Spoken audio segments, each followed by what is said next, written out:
We're continuing our conversation today on awful grace. And, C.S. Lewis said that pain is God's megaphone to a hurting world. And as one ponders that, it seems he's saying it's the way that God can get our attention when we're otherwise occupied.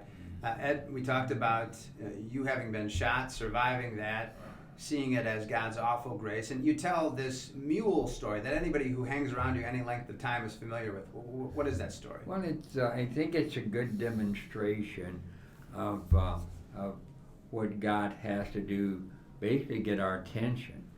After my injury, I thought God was trying to get me. I'd had some experience in training to reinforce that. But as I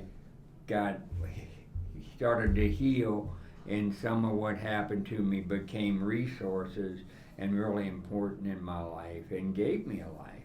I was able to look back and think about a story I heard once about a farmer who has this mule, and he's always bragging on the mule that this is the greatest mule in the world, the finest mule you ever see, and the hardest working mule, and on he'd go. And finally one day some guy said, "Would you shut up? I want to see the mule." Farmer said, "No problem." Got in a truck, drove out to the farm. He says he's out here in the field, and on the way through the barn, farmer picks up a 2x4. And he gets out there and he said, points to his mule, he said, "Here's a mule." Guy said, "It didn't look that great to me."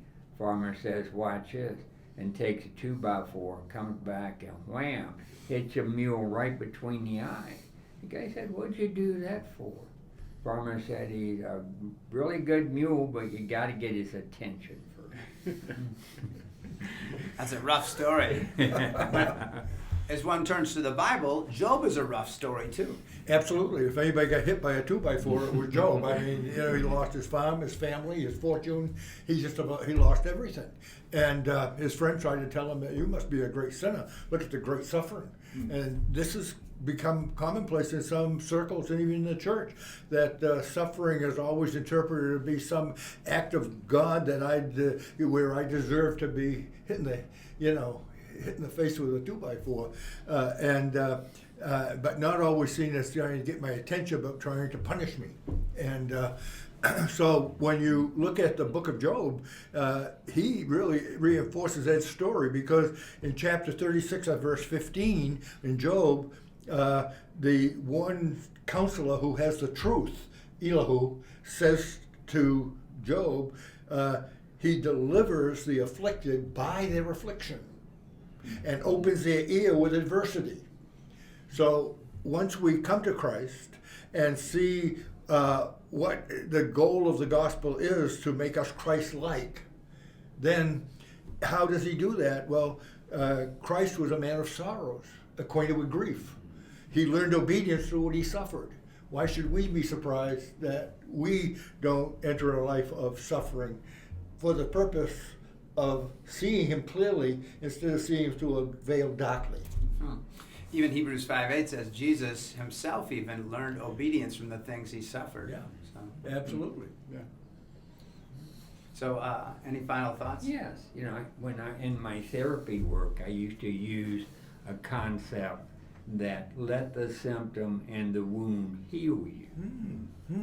Yeah, good point. Yeah, no, the suffering of Christ on the cross was redeeming, but he's bearing our sin and experiencing our grief in order that that our grief and suffering which will come is also an instrument in developing our own redemption. But here's the thing, the world over, people see that you're successful and God's happy with you if you're healthy, wealthy, etc. Yeah. And that's just the case. And I think so much in the church we want to say that, hey, Jesus died so I can be healthy and wealthy. Yeah. Heaven now and later. Yeah. Well, anyone who reads the book of Revelation will be corrected on that very quickly, because the theme sentence of Revelation is Revelation 1:9. I, John, your brother, in the tribulation and the kingdom and the patient endurance. Jesus endured the cross, despising his shame. That was his victory. And now Christians are to endure as glorifying God and strengthening their faith. I thought I knew the Bible, and then I met Bill Boylan. That's our conversation on Awful Grace.